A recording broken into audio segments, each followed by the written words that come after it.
All right, Sunday night leadership call, Monday morning for Australia, Philippines. There's a couple things, this whole Accelerate Fuel Tabs, it began with Dr. Parrish's passion for race cars and racing out of Utah. And he worked for a fuel catalyst company. I've forgotten the name of it. Someone might correct me when we open up the line. Started with T, I've forgotten the corporation. But from there, they built their own worldwide corporation, Rensley. And when you're thinking about car racing, we had a big car racing weekend. For Australia, there was the largest race of the year, the Bathurst 1000 for you North Americans. It's one heck of a race. It's 1,000 kilometers long. It's the biggest manufacturers in the car market. Whichever car wins, they tend to sell all the models. That's the whole idea. They're V8s, and the racetrack is on Mount Panorama. It runs up a mountain. It's got the longest straight in the history of all motor racing tracks out there. It's actually a public highway, and they turn it into a racetrack. There's grandstands and hotels and all sorts of stuff built. And the other one was the Japanese Grand Prix. So what am I talking about? There's a really good lesson this weekend. Sticking with it. You see, in network marketing and direct sales, MLM, whatever you want to call it, what we have, we're so fortunate. We got a product that everybody wants, everybody needs. That's the one key, right? We're not having to go out and talk to people about something that they wouldn't actually spend their money on, but you hear that on my regular Zoom calls. But today I found a nature with people, like they just want everything instant. They just want it now. And that doesn't ever happen. I watch and study a lot of very successful billionaires around the world. Where did I learn that? From Napoleon Hill. Napoleon Hill wrote Think and Grow Rich. You know where that all came from? He was actually a student going to university, and for his thesis, he started to interview people, and he asked if he could interview Dale Carnegie. Think about that guy who created the Dale Carnegie Foundation, how to win friends and influence people. Dale Carnegie was a monster industrialist who was a very, very wealthy man. And over a period of nearly 2.5 to 3 years, Napoleon Hill wrote a series of letters. Those letters were, this wasn't what I'm going to teach about, but it goes right with it. Those letters were a whole series of interviews. And when he had finally got done, Dale Carnegie sort of said to him, look, you've interviewed me, but here's the key. I'm one example. And if you read Napoleon Hill, Think and Grow Rich, you'll get this one great lesson out of it. You can go and copy a successful person, or you can find lots of successful people, copy all of them, and all the best pieces of all of that will all come together, and what? Stick with it. And it will eventually all fall in place. And that's the key to this industry we're in, this profession. You always hear about it's a numbers game. People don't like that, but it is. It's a numbers game. Some will, some won't, so what? Some will, some won't, so what? And I'll teach you at the end how you reply to when people have an objection, right? What made me think of changing the whole lesson was that post of the letter about a mechanic. And I thought about that. So sticking with it, it's a matter of adding the numbers. And because our product flat out works, because everybody's driving, because of fuel prices, because of what's going on in the world economy, because of the cost of living, because of that great big financial weight we're all struggling under, if you stick with this, you will come out on top. So here's 2 examples of sticking with it. This young kid here, Max Verstappen, my little 6-year-old came up just behind us right before I started this. She saw me loading this picture up, and she said, is that Ferrari? She says Ferrari. Is that Ferrari? Because she likes the red Ferrari. She knows I like watching Formula. I said, no, that's Red Bull, Max Verstappen. Max's dad was a Formula One champion. I think he was a world champion as well. But Max started at the very bottom with this team. He didn't start with other teams. He came up through the Red Bull sub team, if you call it, AlphaTauri, right? The second-rate team. And he stuck with her as a kid. And he was just a kid. He had no respect. Nobody wanted to listen to him. 15, 16, 17. By the time he was 18, he didn't even have a driver's license, and he got a seat in Formula One. And he moved up through that. And he had for you fellow Australians, you won't like this, but he had a very good driver. Daniel Ricciardo was his teammate, who was his upper teammate. But Daniel Ricciardo, no offense, but he didn't stick with it. He kind of got upset. Max kept sticking with it. Max kept persevering. Max didn't have great driving skills. Max got, slammed all the time about being aggressive. He was a young kid, but he stuck with it. And Red Bull went through some testing and phases and trying different engines, and Honda, and Daniel Ricciardo got upset and left and went to another team. And he got upset and went to another team. Now he's way down in the pack. But Max stuck with it. And he kept sticking with it to where he's the #1 driver for Red Bull. And last year, he was world champion. Well, yesterday, he won the Japanese Grand Prix and became world champion 2 years in a row. And he's a 24-year-old kid. He stuck with it. He put up with 6 years of people telling him he couldn't do it. So yesterday was the Bathurst 1000 race. And I like to watch this race. And if you look, there's this one car here in the middle. See this one car? It's the Monster sponsor, that energy drink Monster. And it's a Mustang. Oh, there's a Mustang over here. It's Ford versus GM. Now, these two guys, this is Alan Moffat's son, right? His son, if you're old enough, you remember who Alan Moffat was. And I'm forgetting the other driver's name. It'll pop up here in a second. You see, they co-drive because they're running 1,000 kilometers. So they take turns behind the wheel. And this guy started on the front row grid, but he had a terrible takeoff. It's been so wet, he couldn't get any grip. And he ended up 6th. There's a car in front here. He ended up 6th on the first lap. That's the bottom corner. And there was a massive crash. So he was already down 5 spots in 6th position. You can see here, Moffat, right? He's car number 6. He's in 5th position. Sorry, 1, 2, 3, 4, 5. Over here, see Moffat in the left. So, and they're racing. But then there was a whole series of more crashes. And if you look, he got himself up to 2nd spot, doing really well. He's a young kid. And what happened? If you keep looking here, let's go and find him now. Where are we? I gotta find. Is that it? Number 6, car number 6. Where am I? He's up to the top. And you go, that's Waters. Yeah, because that's his co-driver, right? Moffat and Waters, Shane Waters, and I can't remember Moffat's first. They got themselves up to 1st position, 41 laps into a 161 lap race. Persevered. Most of the other Fords were knocked out. You see, all the reds are GM, blue are only Ford. So nearly all the Fords were gone. And when he was in front position, guess what happened? This is a very sharp corner going up a steep hill. He got tagged in the rear end, kind of a cheating style move. I'm not taking sides, but you bump a guy in the rear end, you spin him around. They tagged him in the rear end and spun him around on this steep end it's called the cutting, going up into the top of the skyline. And all of a sudden he started dropping back down to 6th spot.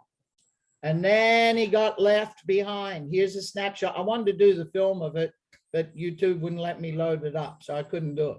And the whole field went past. He couldn't turn around. He had to wait for everybody to get past. It's on a very steep hill, and he started dropping back. So you can see he's in 6th, and then all of a sudden, where is he now? Number 21. Have a look down here. Number 21. Now, these next guys, what's happened? They're an hour behind, 3 hours behind, a lap behind. That's because these cars are already completely out of the field, right? They've been wrecked and they're falling down. So he's at the back of the field, the very, very, very back of the field. And this is one heck of a big, tough course to get going. And they keep racing and they keep working. Let's go back one, right? Oh, sorry. We're at 49 laps. So over now 125, 80 odd laps. Here he is. He's worked his way up. He worked his way all the way back up. See, Waters, the co-driver, to number 5 position. He stuck with it. They just kept sticking with it and working their way through the field. It wasn't like they had the hottest car or anything. They just kept persevering and sticking with this race. So now look at this, 2 laps to go. Where is he? 3rd. See, Waters, 3rd, 3 seconds behind the lead, 2 laps to go. And when the race finished, they ended up 3rd. They went from 1st to getting crashed to being at the very back to sticking with it to get to the very end of the race. Just stick with it. If you stick with it with Accelerate Fuel Tabs, you'll keep on continually adding numbers. Don't get frustrated. Yes, we're in the very beginning stages of our company. We're only 120 days old for the US people. For most of you Aussies, 60 days. And what's going on? Everybody's calling up and getting in touch with all the network marketers. Nobody's gone out there and gone into the general public. That's where this thing's going to explode, the general public. And what are you starting to find out? I'm going to be kind of tough on everybody here, but you're going to find out what's going on in the world today, and everybody wants instant riches. And I thought about this around about 4 o'clock this morning when I woke up, because I'm out of bed. I'm an early riser guy. And there's a lot of people, a lot of network marketers. I've had some big marketers come into my team. They've gone to sleep. You know, I haven't really gone to sleep. You know what's happened?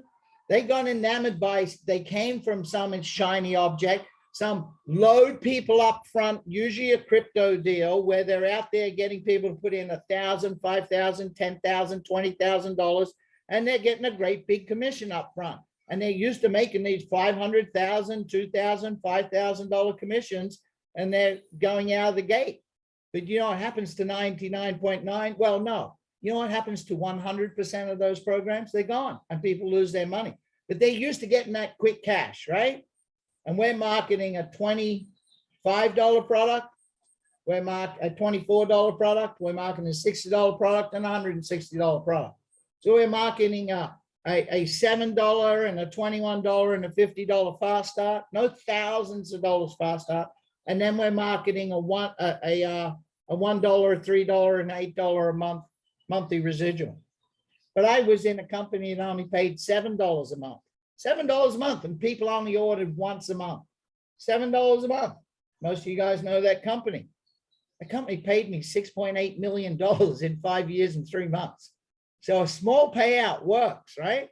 Why? Because I stuck with it. I was one of the very last leaders to ever join that company. They were already 10 years old. And I stuck with it, and all the others started leaving, and it ended up where me and Keith were the last two left standing. So you have something here. And when we break into the customer, the mainstream public, and everybody starts to hear about this, you can stop being worried about your network marketers. They'll come back because they're the ones that have jumped ship and gone. I've watched a whole pile of people in this team. No, I'm not going to mention any names. I see you all. You got 2,600 something members in our team now, and you're all on Facebook. And now I see a whole pile of them all posting this latest fake nonsense coin. They're all jumping on ship because they're all getting great big fat commissions. But you know what? You stick with this. I'm not saying you can't do anything else. That, you know, just because doesn't mean. That's a video I got out there. But if you keep consistently adding, posting, putting stuff up there that people see you're serious about this product and how it saves people money, those numbers will grow. And as those numbers grow, a year from now, you're going to have a very serious, stable income.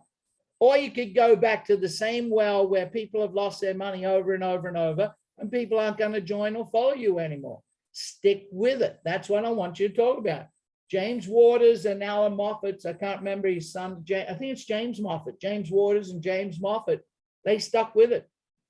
From first on the grid to fifth before they got to the second corner, to last, to back to third at the end of the race. Max Verstappen stuck with it. A kid had no respect, 16-year-old kid, 17-year-old kid. If you watch Formula One for the first 3-4 years of his career, all they did was criticize this kid, try and knock him down, and he stuck with it and stuck with it. And he watched top drivers join Red Bull, leave Red Bull, join Red Bull, leave Red Bull. He stuck with it. Now he's won 2 world championships. You can win your world championships. What we got in the chat here?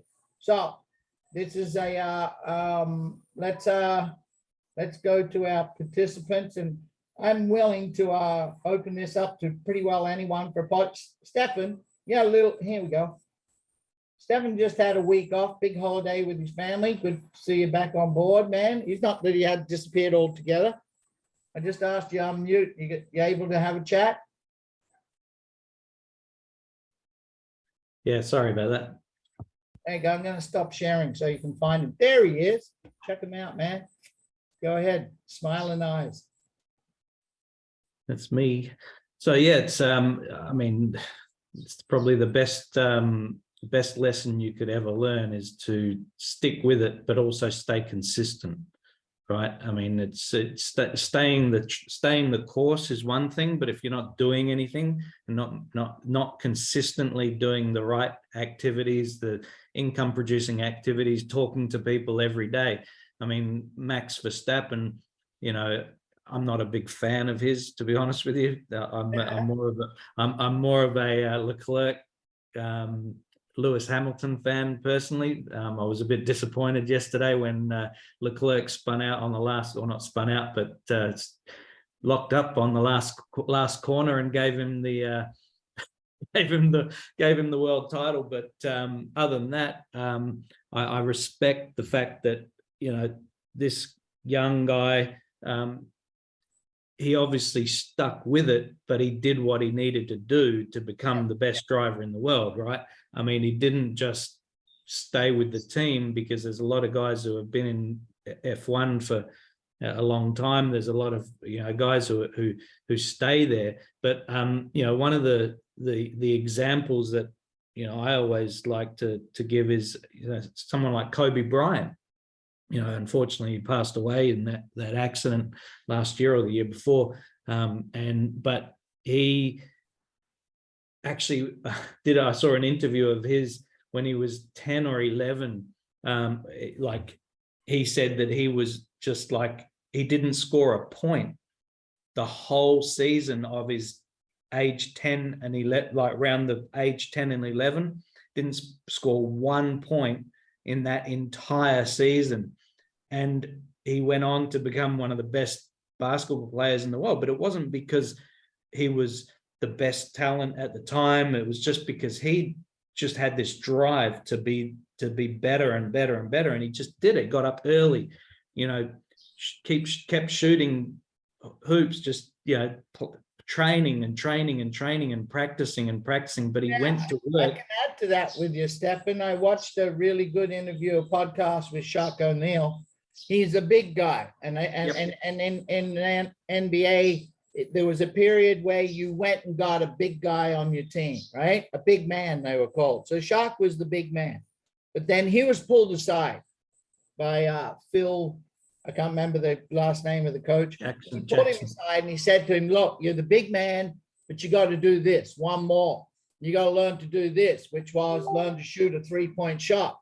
And then he said to him, "Okay, you got that down." He took a year, just nonstop practice. Now you got to learn. He was the first guy to teach everyone how to dunk. Now you got to learn to dunk. You got to up your skills. Now what happened was, it was an up and coming young guy, Kobe Bryant, and Shaq had had enough experience by then, that many years in the NBA, that he could go to the owner of the team he played for, and he said, "You got to get this guy. You got to go get this guy." And when they asked him why, you know, why we got to get him? His record, his point score, all this, that's not anything high. He says, "Because I keep watching this kid. And at the end of every game, he stays to 2 a.m. in the morning in the same arena. He doesn't even go home, and he practices for 3-4 hours. And he practices the one thing that he got beat at on the court that night." And he said, if a guy's going to keep that up, he's going to keep sticking with it, he will become the best. This kid's not the most talented, but he will become the best. And look what happened. It came to fruition, and they listened to what Shaq had to say, and he ended up having a fabulous career. Same as Michael Jordan, consistently stuck with doing the one thing over and over and over, got great at it, went and did another thing over and over and over. Keep on going. You just got to stick. You just got to have that consistency. You know, I mean, it means saying to yourself, how many people am I going to talk to every single day? How many people am I going to help? I mean, am I going to go look for that leader in my team and help him or her, you know, go and talk to more people? It's this whole duplication thing. It's just about making sure that you're doing the things that need to be done to get that, you know, get the job done, right? That's what it's all about. It's just get the job done and get out there and be consistent. You know, if you're going to post about something, post day, you know, do your everyday posts. I mean, I'm in the middle of creating a blog post at the moment on what is it? 10 ways to save 10 ways to save fuel while driving, because I want to create a blog that everyone can share on their social media that's coded to them, that has a link to our technology at the end of this 10 ways to save on fuel, because it's just about doing something every single day and being consistent. And I've got to go and follow up on 86 leads that I created before I went on holiday. I wish I hadn't gone on holiday, because they're a little bit, they've gone a bit cold now, but I spent some money on Facebook ads and got 86 leads that I've got to follow up on. And today I'm going to get on the phone and I'm going to call 5, 6, 7, 8, 9, 10, 20 of them. I don't know, but I have a question about consistency with you. Sorry, it's just started raining. Bright sunshine. Look at the size of the drops. There was a gentleman, I'll preempt it with this. There was a gentleman named Dr. Jerry Shaw. For 11 years, he called me every Tuesday of the year at 11 a.m. my time for 11 years, except for Easter and Christmas. So 50 times a year. And for 11 years, I said, no, not interested. 11 years, you do the math. 11 times 50. How many times is that? Every week. But then he called me one year and I was in a pickle. Something had just happened that morning and I'd lost over $250,000 by 10 a.m. in the morning. I had truckloads of trucks stuck at the border and he called me and I said, yes. And that's the same guy that recruited me into, if I got paid 6.8 million, he was my upline, what did he get paid? So was it worth his while? So Stefan, let's be honest here. I have not known you for years and years and years, but I have known you because for years and years and years, I would keep reaching out and you would have nothing to do with me. Stefan and I never worked together. He was always no, no, no, no, no, no, no, no. And what happened?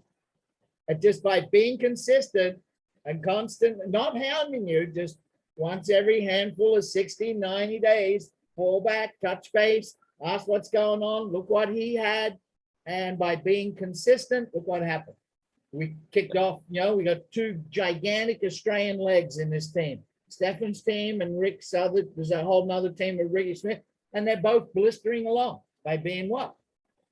It was just you saw me being consistent about Accelerate, yes? Yep. Yep.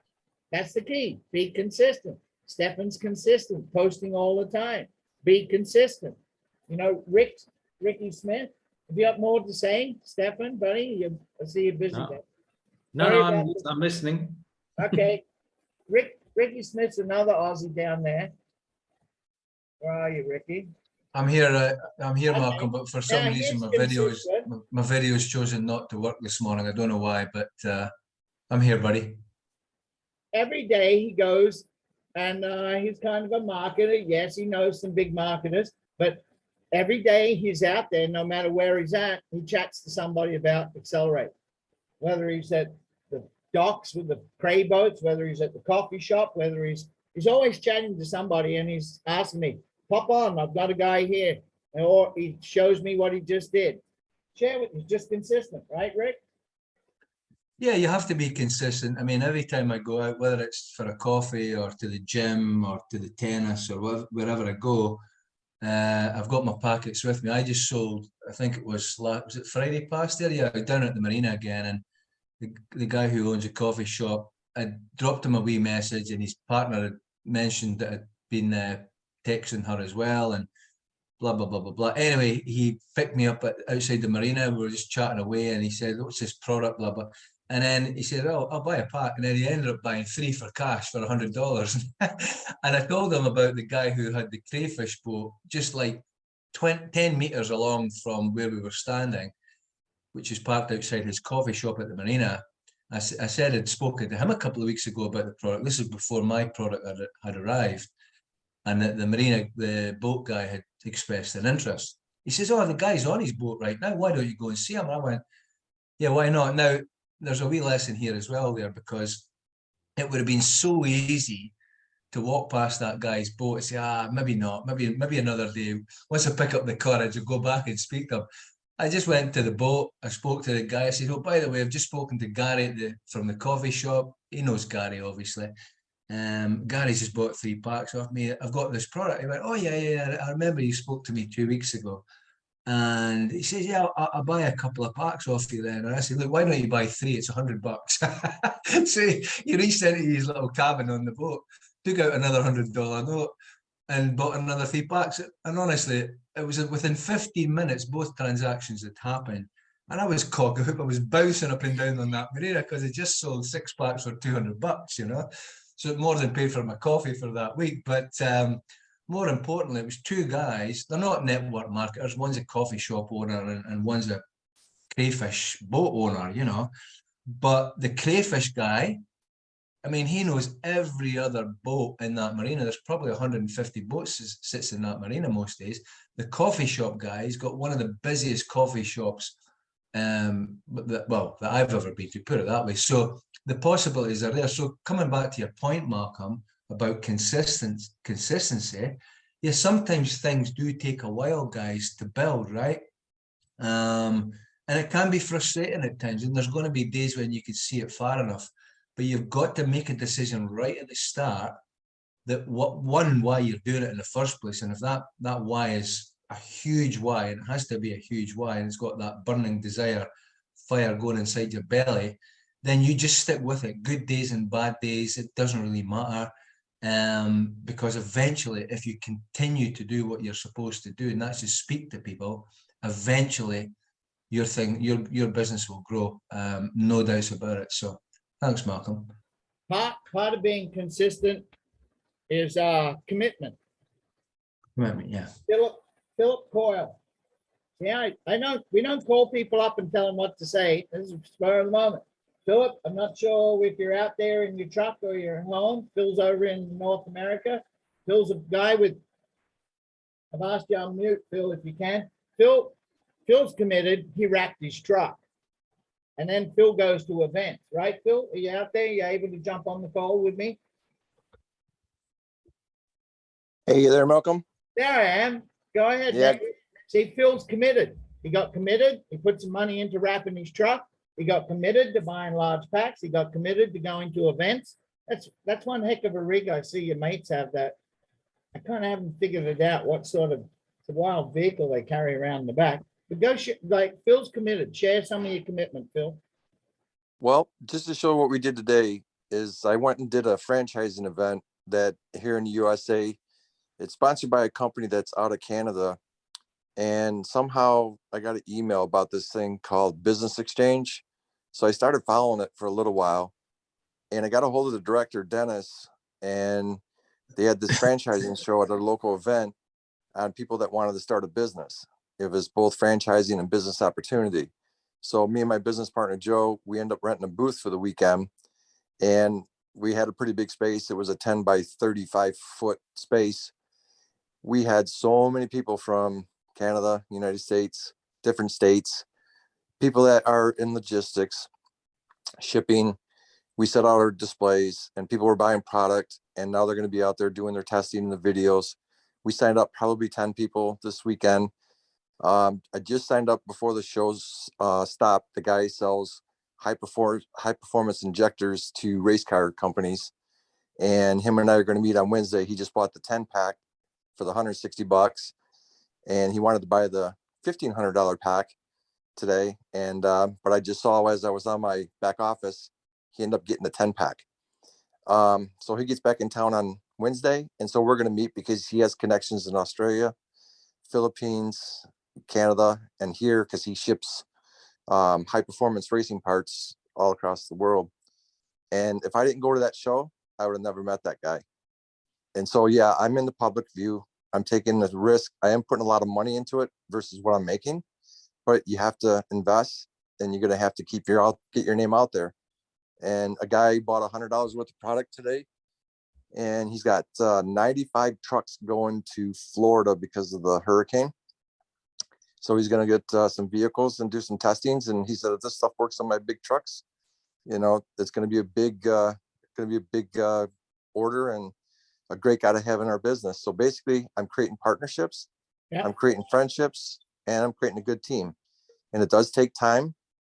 And I'm willing to take it for the long run because we even have the extra 2 products coming out. And I was showing, with the Rain-X or the Blackout and the other product that's coming out for like the Rain-X.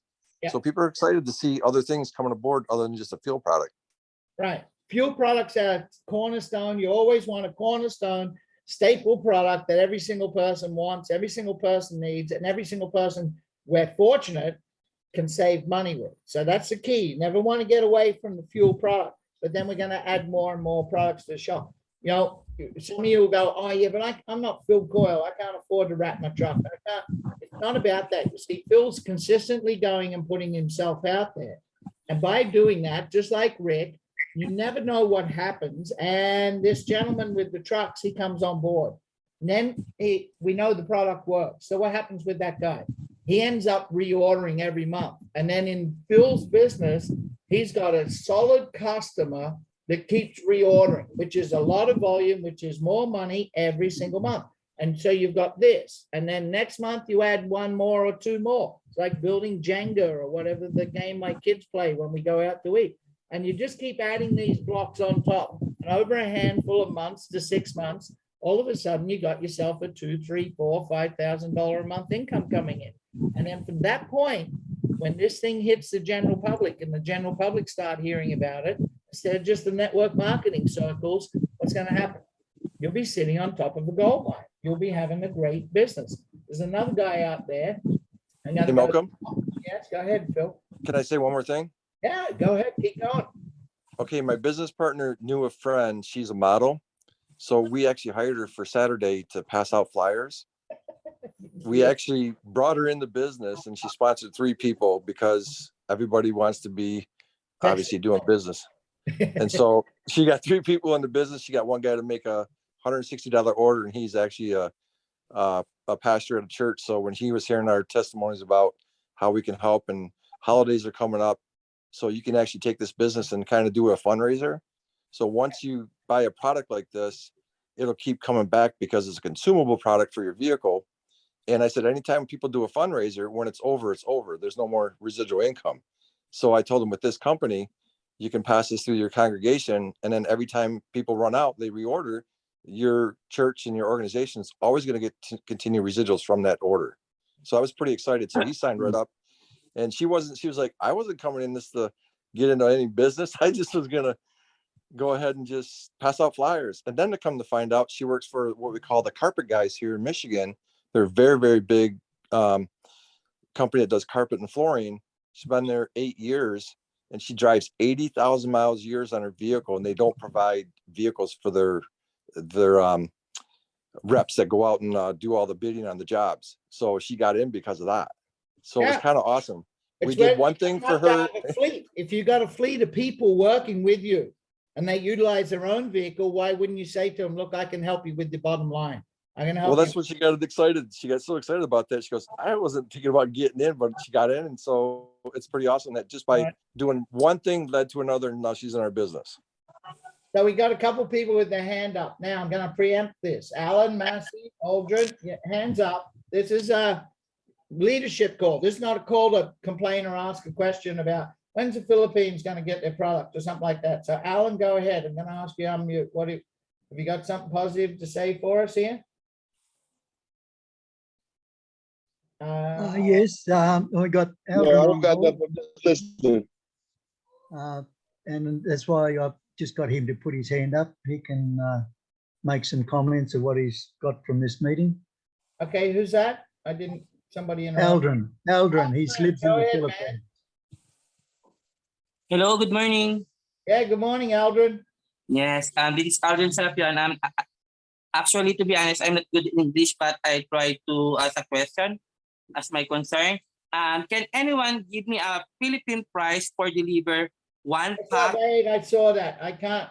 I've ordered here. I'll get back to you personally. That's not this kind of call. All right. Sorry, buddy. I'll get back to you personally. If Alan, you get me his info, I'll send it to him. I've ordered here, but I can't interrupt this call for things like that. All right. So let me see. There's another fella here that is a complete, I wouldn't say opposite, but where is he? Eddie, you guys keep hearing from him, but guys like Eddie Maguire are inspirational. Eddie does not have a big fancy car. Eddie does not wear flashy clothes and have designer watches and press shirts on, right? No, Eddie. You know what Eddie does consistently? It's single daily action, SDA. That's what built my whole success in this profession is I sit every single day. My kids ask me now, Dad, you working again today? Yeah, every day. Every day I'm doing something, not all day, every day, but every day I'm doing something. And Eddie, no matter where you go, what do you do? Yeah, I mean, so early on, I printed up, I want to say 10,000 business cards that got print. So I think it was like $150. So I got a lot of cards. So printing up, first of all, I got that many because I got a good deal. Because with a couple of my novels, I got good deals with them. So they always give me good deals when I hand out. It's like old school Manhattan, you know, like the comedy clubs or like the hip hop artists. They used to always hand out like their CDs in Manhattan down on Broadway. Yeah. So it's the same concept, the same idea. Wherever I go, if I'm in the city, wherever I go, I hand out cards. And a perfect example of that. So just the other day, it's kind of funny because Philip mentioned it. So my wife was, you know, she's going and she's handing out cards also, and she's Japanese and Peruvian, you know. So we were at a gas station, I don't know, maybe a month ago somewhere in New York State. And she started talking to one guy and she handed the card. And the guy called her back a few days ago, actually. And he was just like, is this an Eddie and Natsui? I said, yeah. Oh, remember Natsui? Your wife handed me the card for the thing. And actually, Natsui gave the guy. We tried to sell the packages, but this guy, we actually just gave him 2. And we said, put him in your car. He was with his son, blah, blah, blah. So he remembered her, he remembered us. He used the product. He called back and he's like, yeah, it works. He goes, I couldn't believe it. I put it to the test. I wanted to see if it didn't work, but the thing works. So he's going to order he's like, I got 11 brothers and sisters and I got this big network of some freaking guy we met at the gas station, some random. And then we met a bunch of people like that, but that was just a perfect example of actually my wife just going out and pushing the cards and then him remembering her and then getting the information and then calling us back, but also using her product. And he literally said on the phone that he did everything to make it not work because he just wanted, because he couldn't believe that it worked, right? Older guy. And it worked. And he saved whatever he saved. I think he's got like a fancy Subaru, like a higher end Subaru. And he said like he went from like, 20, I think it was 24 miles to 33 miles average. So anyway, he's going to be ordering a bunch and he's joining in the whole 9 yards. He might have actually joined by now. I got to check, but he said he's going to join over the weekend and get in and start pushing it. So that's a good example of it. And then one last thing about Kobe Bryant. You guys were mentioning Kobe Bryant. And, I'm a New York Knicks fan and we had this guy, Carmelo Anthony. And when we got Carmelo Anthony in the NBA, he's like LeBron James, Carmelo Anthony. It was a bunch of those guys that were the same. But I was never a big Carmelo Anthony fan because I felt like he didn't have like amazing player, but just didn't have heart. He was just took a lot of time. He was just too talented, but he took a lot of time off. He wasn't completely driven because he was so talented. And that was the difference with Kobe. Kobe was talented like Jordan, but they were driven. Like Jordan punched teammates out that didn't practice hard. I mean, he was nuts. But there was this one, I'll never forget it. This one time Kobe was in the playoffs and they were losing. And they were going to win. They were going to win the finals or whatever, but they were losing. It was like game 4 or whatever. They were up 2 games. They were losing. And he was on the bench. And somebody on the team tried talking to him. And he was in a freaking zone. He was like a zombie. Like nobody could talk to. He was so locked into winning that game and to just winning and to just, get him back out on the court and scoring as much as he could and blah, blah, blah, blah, blah. And that's the Mamba mentality. So when you guys mentioned Kobe, it made me think of that. When I write, I actually mention the Mamba mentality often because it's a whole different zone. It's that complete, like Carnegie talked about, you know, it's absolute faith, and it's hard, but it's what all the great teachers taught, Buddha, Jesus, all of them, they all taught this. It's absolute faith. It's 100% conviction. It's like when you go to bed at night, you know you're going to wake up in the morning, right? You know, most of us do, you know, and you got to have that faith with this product, that no matter, or with whatever you're doing, you know, and, you know, sometimes it's hard, there's no doubt, but when it's hard, you just got to persevere through it, and you just got to continue and take action, take action, take action. Like Anthony Robbins says, take massive action, right? So you can learn all this stuff in life, but if you don't take the action, none of it happens. And I actually wrote a little thing in there in the not the comment, but the what is it, the chat thing. I actually wrote, because you were talking about Carnegie at the beginning, so I wrote a little Carnegie piece in there if you want to read it. But I'm done yapping. Thanks, Malcolm. But yeah, it's just persistence. Persistence is the key, you know. Right, Aldrin, I got you answered. I put it in the chat for you. I went and looked in my back office. Because I live in the Philippines, I ordered a 3-pack and I ordered a 10-pack, 2 separate ones. 3-pack was $83 shipping, taxes, everything included, US. The 10-pack, the $160 pack is $183. It's exactly the same. It's $23 shipping, taxes, everything included. So $183. I did not order a $24 pack. Sticking with it. So here's the last thing. You go, okay, I'm sticking with it, but I get thrown a curveball. Right? Someone says about it doesn't work, or whatever they're going to say. I put that post up about a mechanic. Whatever they say, whatever objection people have, when they got an objection, most people have objections. Why? Because you're calling network marketers, you're contacting people, and most people have been taken advantage of. Most people, when they mention this profession, they bring up a bad taste in their mouth of something. So when someone says, whatever it is they say to you, I'm sure that doesn't work. I heard that blows up the engine, or I don't, you know, that's a bunch of baloney, or whatever it is. Nobody makes any money. Whatever they say, I don't care what they say. See this on the screen? You memorize this, because most objections is just a person's trigger subconscious going, stop, sales, right? First thing out of their mouth. I am sure you have a good reason for saying that. You be polite to them. I'm sure you got a really good reason for saying that. You repeat it back to them, whatever they said. Most times when you repeat the objection back and they hear it from you, they feel like, I won't say it. Well, I will. They feel like an idiot because they blurted out something that's not really true. I'm sure you have a good reason for saying that. And then you wait and you say, would you mind sharing it with me? And they can't, because they're usually just blurting something out. If they do have something that's correct, agree with them. Don't get in an argument. You agree and move on. Nobody wins an argument. All you married men know that. Nobody wins an argument. So you agree with them. Yeah, I agree. I'm sure you, right? I'm sure you got a good reason for saying that. Would you mind sharing it with me? Well, I heard that blah, blah, blah.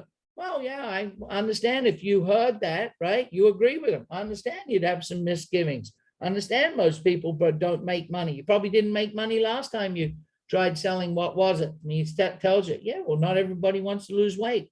Not everybody wants to have good skin. Not everybody wants to get involved in a crypto blockchain technology something. But you know what? Most people drive a car. And I don't know anybody that doesn't want to save money.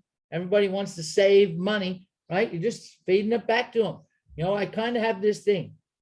Would you mind sharing that with me?